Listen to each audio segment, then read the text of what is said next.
wa an Abi Sufyan, dari Abu Sufyan. Waktu itu Abu Sufyan masih kafir. Ketika Abu Sufyan mendengar sabda Nabi di sini yang akan dibawakan oleh Abu Sufyan ini, Abu Sufyan masih kafir. Berarti seorang kafir meriwayatkan hadis boleh, asal ketika dia meriwayatkan kepada para tabi'in sudah muslim. Jadi meriwayatkan sabda Nabi yang dia dengar waktu dia masih kafir, boleh. Ini salah satu contohnya, dan banyak. Ucapan Umar waktu masih kafir, ucapan Amr bin As waktu masih kafir. Bahkan ketika Amr bin As mengkisahkan dialognya dengan Musailamah Al-Kadzab yang mengaku Nabi itu, Amr bin As tidak percaya kalau Musailamah ini Nabi, padahal Amr bin As masih kafir, belum masuk Islam. Di sini Abu Sufyan akan menceritakan kepada kita bagaimana pertemuan Abu Sufyan dengan Heraklius, Herakla, Azimur Rum, pembesar Romawi. Panjang dialognya. Imam Nawawi mengambil ujungnya saja. Kisahnya panjang, dibawakan oleh Bukhari, Muslim dan lain-lain, panjang. Diawali oleh surat yang diterima oleh Heraklius, Azimur Rum, dan surat itu dari seseorang yang mengaku sebagai nabi terakhir. Kaget Heraklius. Ternyata nabi terakhir sudah datang, sudah muncul. Bukan kaget ada orang ngaku-ngaku nabi, enggak. Kagetnya ternyata nabi terakhir yang sedang ditunggu-tunggu oleh Bani Israel sudah muncul. Bahkan dia mendapatkan suratnya itu, Aslim, Taslam, dan seterusnya. Surat dari Nabi SAW yang intinya mengajak Heraklius masuk ke Islam dan tidak bertele-tele. Isi surat itu tidak bertele-tele, ringkas sekali. Min Muhammadin Rasulillah ila Herakla Azimir Rum.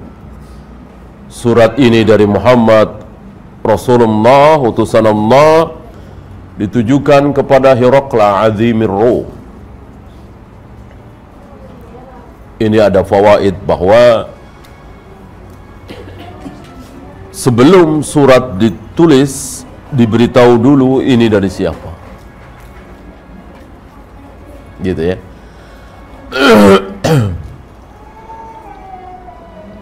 Nah, mendapatkan surat itu, takjub Heraklius, maka Heraklius mencari-cari orang Arab, orang yang senegeri dengan yang mengaku Nabi ini. Dapatlah Abu Sufyan dan teman-temannya tentunya. Abu Sufyan kan mondar-mandir dari Mekah ke Syam, dari Syam ke Mekah. Syam itu barangkali kalau sekarang apa Singapura, apa New York begitu ya. Jadi pusat perdagangan. Maka Heraklius menjadikan Syam sebagai ibu kota. Ya. Tadinya kan di Konstantin, Istanbul. Sekarang daerah Turki ya. Terus meluas kekuasaan Heraklius, maka menjadikan Syam sekarang Palestina, Yordan, Lebanon, itu Syam. Nah, setelah Heraklius berhasil mendapatkan orang Arab yang kebetulan ada di Syam, yang ternyata dia adalah musuh Nabi SAW, yaitu Abu Sufyan. Heraklius cerdas, karena Heraklius tentu tidak mau dibohongi, maka tidak dikasih tahu mau apa. Diundang, tentu bangga, senang. Diundang ke istana oleh raja, penguasa terbesar di muka bumi, Romawi. Tidak tahu mau diajak apa. Kemudian ada penterjemah di situ. Karena tentu Heraklius tidak tahu bahasa Arab, Abu Sufyan tidak tahu bahasa Romawi, maka butuh penterjemah di situ. Nah, Abu Sufyan diundang tidak sendiri, bersama orang-orang Arab lain, teman-teman Abu Sufyan, dan semuanya tidak tahu. Maka Abu Sufyan yang merupakan pembesar dari mereka didudukkan di depan, kemudian yang lain di belakang. Heraklius mengatakan, aku akan bertanya kepada orang ini, Heraklius, kalau jawabannya bohong, katakan oleh kalian bahwa dia bohong. Nah, berarti Abu Sufyan tidak mungkin berani berbohong, karena kalau berbohong ketahuan. Karena kan belum sempat berunding dengan teman-temannya itu, kan gitu. Mulailah Heraklius bertanya kepada Abu Sufyan tentang manusia yang mengaku sebagai nabi, yaitu Muhammad Rasulullah Sallallahu Alaihi Wasallam. Diawali dengan pertanyaan, apakah sebelum dia mengaku sebagai nabi, sebelumnya ada yang mengaku sebagai nabi? Apa dia orang pertama? Dijawab dengan jujur oleh Abu Sufyan, dia orang pertama. Sebelum dia nggak ada yang mengaku sebagai nabi. Dan betul kan? Entah berapa ribu tahun, dari mulai Nabi Ismail sampai Nabi Muhammad alaihi wassalam, entah berapa ribu tahun, 1000 tahun tentu lebih. Karena Nabi Musa saja umurnya kan sekitar 500 tahun. Kan melewati Yahya, Zakaria, ya, Sulaiman, dan seterusnya, tentu ribuan tahun. Itu nggak ada Nabi satupun di Mekah. Tidak ada memang keturunan Nabi Ismail, tidak ada yang menjadi nabi kecuali Nabi Muhammad sallallahu alaihi wasallam. Tidak ada. Sebelum dia tidak ada yang mengaku nabi di Mekah. Langsung dikomentari. Komentarnya memang belakangan ya. Komentar Abu Sufyan, kalau sebelum dia ada yang mengaku sebagai nabi, berarti dia ikut-ikutan. Dia ikut-ikutan tren, gitu. Kalau sebelumnya kok nggak ada dia ngaku, berarti ini tanda bahwa dia memang benar sebagai nabi. Maksud Abu Sufyan seperti itu. Kalau sebelumnya ada, berarti dia ikut-ikutan, gitu. Kemudian Abu Sufyan bertanya lagi, kebanyakan pengikut dia itu orang-orang kaya, bangsawan, pembesar, apa orang-orang miskin, para budak? Dijawab oleh Abu Sufyan dengan jujur, orang-orang miskin, para budak. Kan yang pertama kali masuk Islam Bilal, Khabbab bin Arad, Ibnu Mas'ud, Ammar bin Yasir, Sumayyah, Yasir, ini orang-orang miskin, para budak. Yang bukan barangkali, yang pembesar, yang bangsawan barangkali cuma Abu Bakar. Ini kan di awal-awal ya kan. Apa kata Heraklius mendengar jawaban Abu Sufyan? Begitulah para nabi, para rasul. Begitulah para nabi, para rasul. Kebanyakan pengikut mereka adalah orang-orang miskin, para budak. Awalnya seperti itu. Jadi secara tidak langsung Heraklius ini membenarkan bahwa Nabi SAW betul-betul utusan Allah, Rasulullah. Abu Sufyan bertanya lagi, apakah ada di antara mereka yang masuk Islam lalu keluar lagi murtad karena kecewa dengan agamanya, kecewa dengan akhlaknya, kecewa dengan apa yang dia dakwahkan? Ada apa tidak? Dijawab lagi oleh Abu Sufyan dengan jujur, tidak ada. Emang tidak ada. Nggak ada orang murtad. Ya, orang-orang murtad keluar dari Islam itu baru ada setelah Rasul wafat. Ketika Nabi masih hidup nggak ada. Gitu.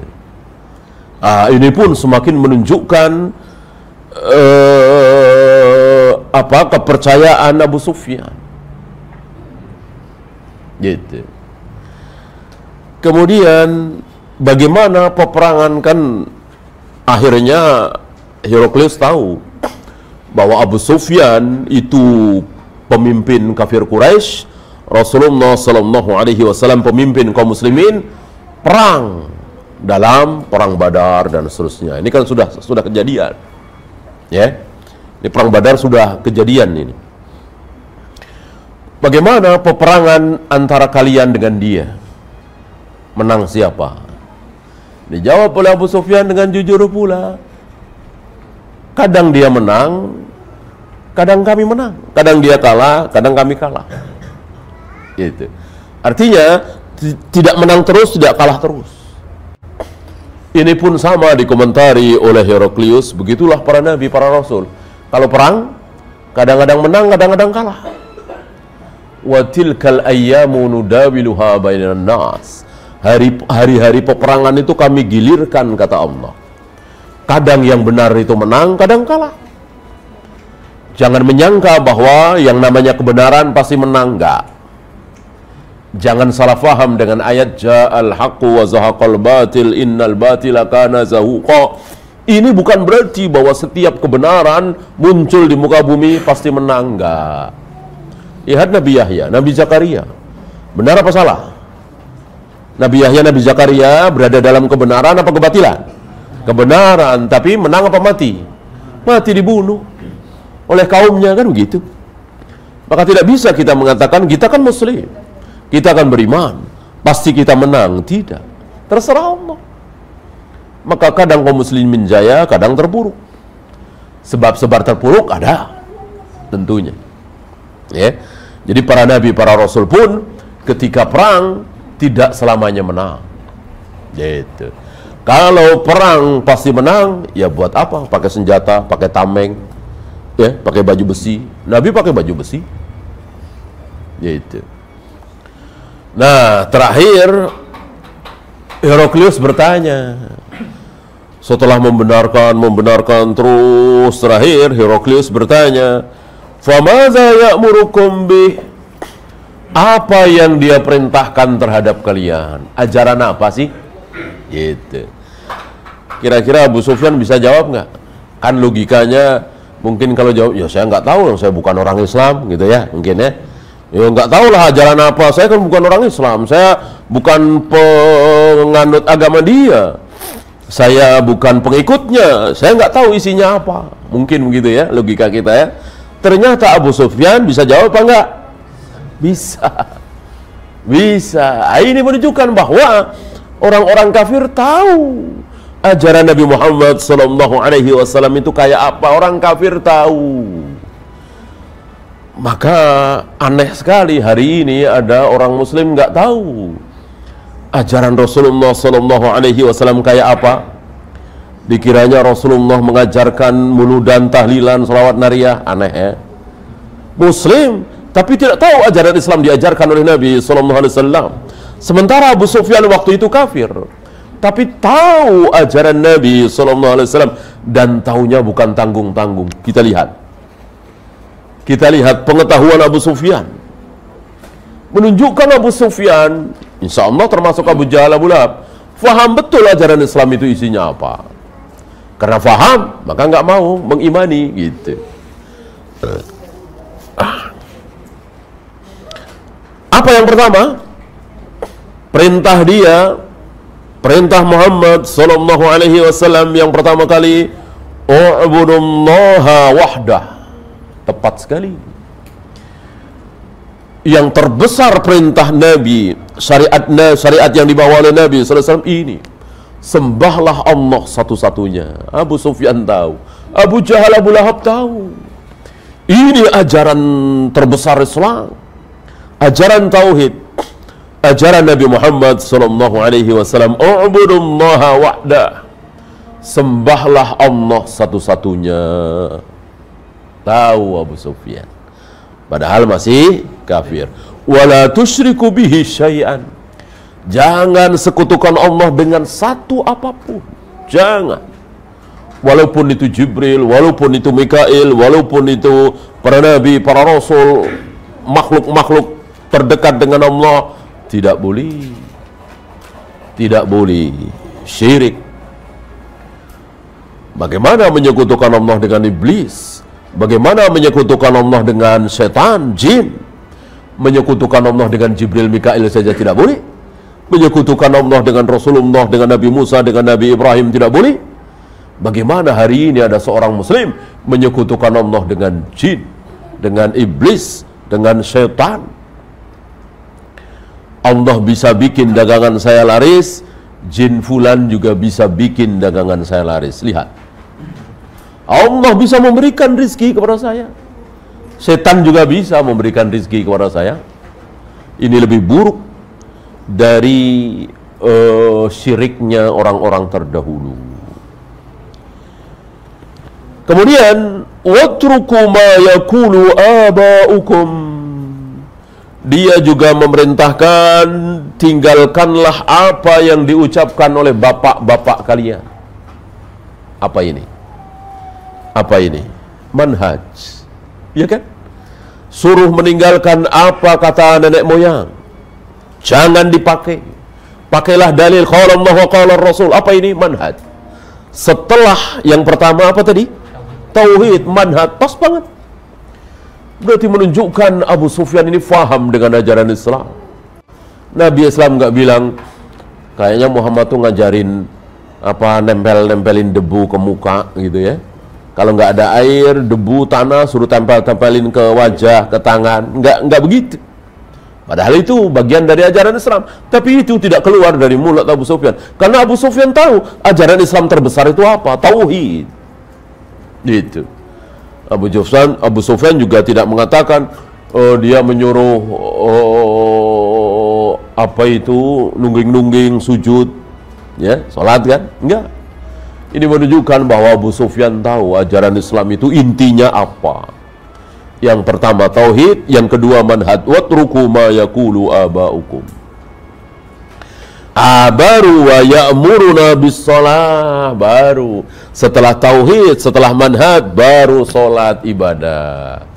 Dan Abu Sufyan mengambil contoh yang terbesar, salat. Puasa tidak, zakat tidak, haji tidak, tapi diambil yang terbesar, yaitu salat. Oleh karena itu setelah salat bukan puasa, bukan zakat, bukan haji, tapi wasidqi, apa? Jujur, benar. Karena keluar dari ibadah mahdhah. Benar kan bukan ibadah mahdhah. Kalau ibadah mahdhah salat, maka wudu tidak disebut, azan tidak disebut, qomat tidak disebut, mandi junub tidak disebut, tawaf sa'i tidak disebut. Sudah cukup dengan salat sebagai ibadah mahdhah terbesar. Setelah itu bukan ibadah mahdhah, tapi yang tiga ini buahnya. Setelah tauhid benar, manhaj benar, lalu ibadah mahdhah dengan benar, tinggal muncul buahnya. Apa buahnya? Apa buahnya? Akhlak. Akhlak. Maka tiga yang terakhir ini akhlak semua. Wasidqi wal afafi wassilah. Benar, jujur, afaf, menjaga diri, tidak mau minta-minta, silaturahim. Ini akhlak semua buahnya. Ini ucapan Abu Sufyan yang masih kafir ini luar biasa. Inti dari ajaran Islam ada di kepala Abu Sufyan yang waktu itu masih kafir. Luar biasa. Ya, luar biasa. Faham betul Abu Sufyan. Diawali dengan tauhid, tidak menyekutukan Allah dengan satu apapun, kemudian manhaj, kemudian salat, ibadah mahdhah, kemudian akhlak, dan ini semua ada pada diri Rasul dan para sahabat. Tidak seperti kita, tauhidnya bagus, ibadahnya bagus, akhlak hancur, ya kan? Yang menyakiti orang tua, yang utang nggak bayar, yang janji berbohong. Ini kita. Adapun para sahabat sampai kepada buahnya. Akhlak mereka luar biasa. Para sahabat. Setelah ini ada kejadian yang menakjubkan ya, tapi tidak dibawakan di hadis ini. Diawali oleh sumpah Heraklius, demi Allah, seandainya yang engkau katakan itu betul wahai Abu Sufyan, demi Allah, kekuasaan dia akan apa? Akan sampai tempat yang sedang aku injak sekarang ini. Nggak ragu dia. Dan kalimat demi Allah, wallahi, tallahi. Karena Heraklius juga beriman. Beriman. Iman yang tercampur dengan syubhat. Bahwa Allah itu ada, Heraklius yakin betul. Gitu. Bahkan nanti akan kita lihat betapa Heraklius itu sebetulnya sudah mau masuk Islam. Dan betulkah ucapan Heraklius? Terwujudkah ucapan Heraklius? Betul? Betul. Betul. Di zaman siapa? Kekuasaan Islam sampai ke Syam.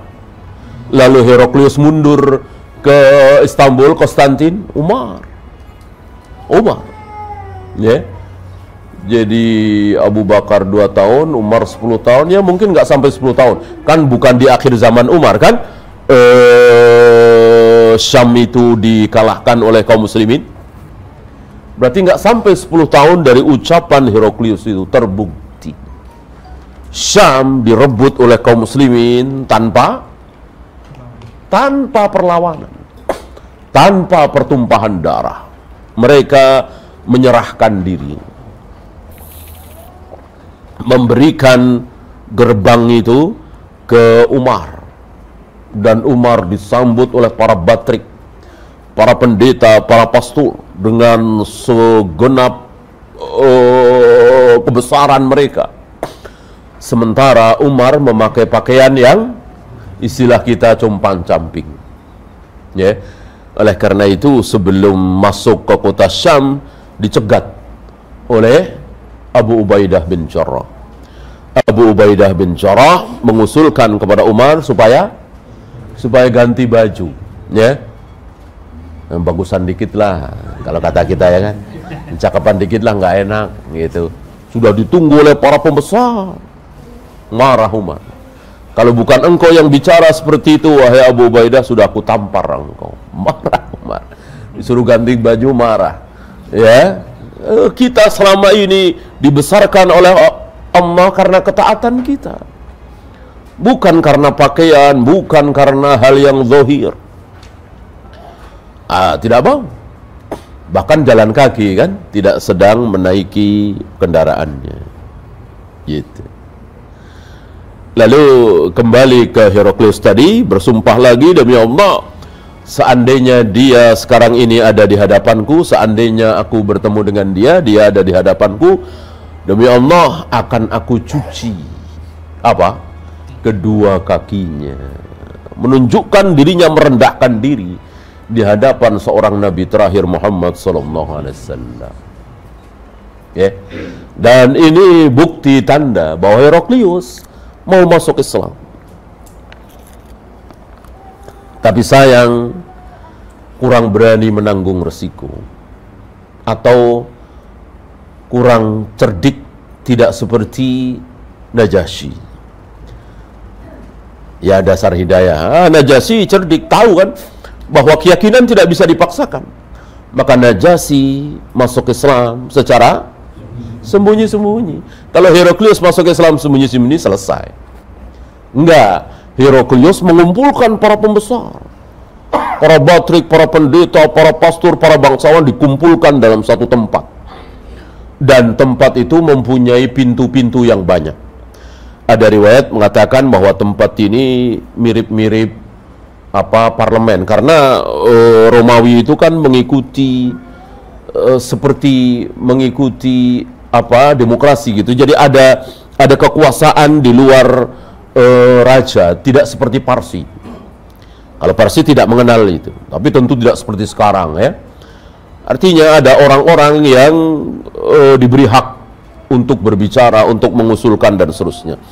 Pintu-pintu itu ditutup, dikunci, dan kuncinya dipegang oleh Heraklius.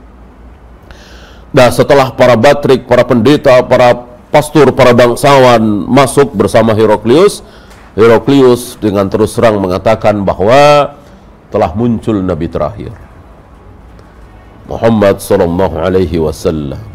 Ya, kita ikuti dia, kita beriman, dan ini jalan kebahagiaan. Teriak mereka, teriak kaget. Pembesarnya yang dibanggakan kok mengajak para bangsawan mengikuti orang lain, kan kecewa mereka.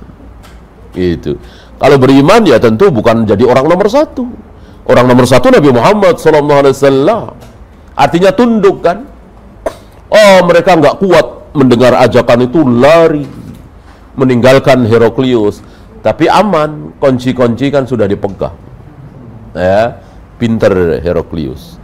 Lalu putus asa Heraklius melihat mereka tidak ada yang mau. Maka Heraklius membohongi dirinya dengan mengatakan, apa? Aku cuman menguji kesetiaan kalian. Nah, padahal dari awal terdapat tanda-tanda pada dirinya bahwa dia beriman kepada Nabi SAW, mempercayainya. Seandainya para batrik, para pendeta, para pastor, para bangsawan itu mau ajakan Heraklius, ya selesai, akan diteruskan masuk Islam. Tapi karena satu pun nggak ada yang mau, dibatalkan. Gitu ya. Ini sebagai bukti kebenaran manhaj salaf bahwa dakwah adalah dakwah. Dakwah bukan kekuasaan. Ini merupakan kesalahan orang-orang hizbiyin, harakiyin yang menganggap bahwa dakwah itu akan mulus, akan lancar kalau berkuasa dulu. Maka kita raih kekuasaan dulu. Kita jadi presiden dulu, wapres dulu, menteri-menteri dulu. Setelah itu baru dakwah akan lancar. Ini bohong, ini dusta, ini salah. Kurang apa Heraklius? Kurang apa Raja Najasyi? Ternyata tidak sanggup mengajak rakyatnya, pembesarnya masuk Islam. Ya, semakin menunjukkan kepada kita bahwa dakwah tidak akan ditopang oleh kekuasaan. Ya, karena dakwah kan tidak bisa dipaksakan, tidak bisa. Kalau mereka tidak percaya, kalau mereka tidak beriman, sudah nggak bisa berbuat apa-apa.